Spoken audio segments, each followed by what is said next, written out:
E agora eu quero retomar com você, Hilber. Pode fazer a sua pergunta para o nosso professor. Então, professor Lucas, vamos seguir nessa pegada de doutrinas, de diferenças, né? Porque uma vez eu escrevi um comentário falando que o pensamento da patrística não era unânime, né? Eles não tinham uma unidade, não era homogêneo. Eu recebi bastante críticas por conta disso. Aí eu queria ouvir de você, que é um especialista na área, se a patrística ela tem um pensamento homogêneo, todos, só por serem parte da patrística, pensam de doutrinas iguais, você já pincelou um pouco sobre isso, e mais, se do século ali 2 ao século 4 ainda há esse pensamento bem unido, porque o principal crítica que eu recebi quando eu comentei isso é que do século 2 ao século 4 é o que é considerado patrística somente, e ali os pensamentos desses pais da igreja que tiveram contatos com os apóstolos, como diz a tradição, eles têm um pensamento igual. E a partir daí a Igreja Católica chegou, cooptou essas pessoas e aí mudou o entendimento deles, e aí deturpou a doutrina, vamos dizer assim. Então falava que até o século IV era puro, aí veio Constantino, veio Roma e deturpou o que era essa pureza da patrística. Então eu queria que você falasse sobre isso, se tinha unidade de pensamento lá no início, entre esses séculos 2 e 4, e se realmente a Igreja Católica deturpou a doutrina da patrística.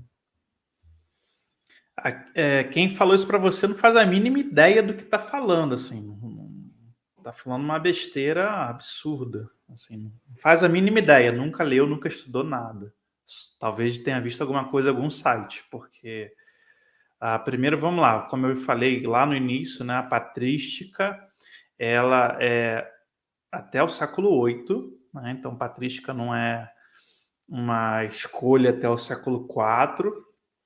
Então, nenhuma igreja, instituição teológica, jamais disse que a patrística é unânime. Então, nem a Igreja Católica, nem o protestantismo, porque a gente precisa entender que a ideia teológica da patrística como uma era e como uma disciplina teológica começa na Igreja Católica, e depois o protestantismo ele introduz a patrística também nos seus grandes seminários, nas grandes universidades protestantes. E o próprio protestantismo no século XIX é que vai renovar a patrística, trazendo novas fontes. Então, por exemplo, a Didaquê, ninguém conhecia ela no Ocidente. Os protestantes vão descobrir ela, vão trazer. O protestantismo, grandes patrísticos são luteranos, eles são protestantes, que vão fazer essa diferença entre patrologia e patrística ser mais clara e desenvolver os métodos literários, exegéticos, históricos, mais técnicos para analisar a patrística e a patrologia, e nenhum especialista disse que tem unanimidade, e não tem mesmo. O século II ao século IV, ele é extremamente diverso. Então, não só os pais da igreja, eles vão contra os hereges, tá? Como, por exemplo, os subordinacionistas, que eu já falei, os adocionistas, os judaizantes, os gnósticos e os modalistas, mas os pais da igreja também vão discordar entre si sobre, se a gente fosse colocar os pais da igreja um na frente dos outros sobre determinados ensinos, com certeza eles discordariam.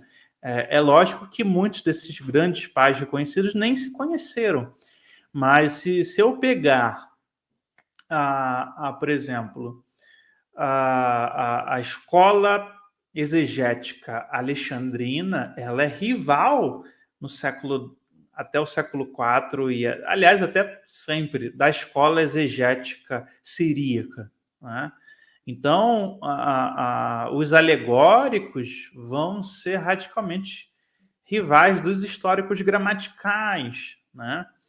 E assim, tem diferenças entre eles que se contradizem e tem diferenças entre eles que não necessariamente se contradizem, mas são visões diferentes baseadas na sua região, com quem está dialogando sobre o mesmo assunto. Então, se a gente pegasse uma coisa que eu falo bastante nos meus cursos de História Antiga, de História de Teologia, que as 3 escolas que fundaram, né, a nossa teologia em si, se a gente fosse pegar lá atrás, né, quando eu falo de escola, estou falando de continuidade de pensamento e interpretação, a escola de Antioquia da Síria, a escola de Alexandria no Egito, a escola de Cartago, no norte da África, essas 3 escolas, elas lançam interpretações diferentes sobre o mesmo tema sem se contradizer, né?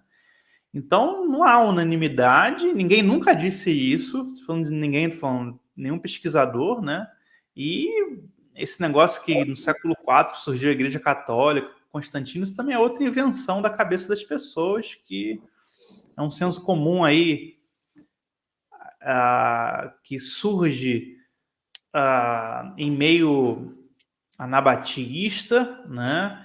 Mas depois, no século XIX, é meio renovado pelos adventistas, testemunhos de Jeová e restauracionistas em geral, que vão criar uma dispensação, né? Até o século IV todo mundo era salvo, depois do século IV todo mundo foi para o inferno, e até o século XVI voltaram a ser salvos, né?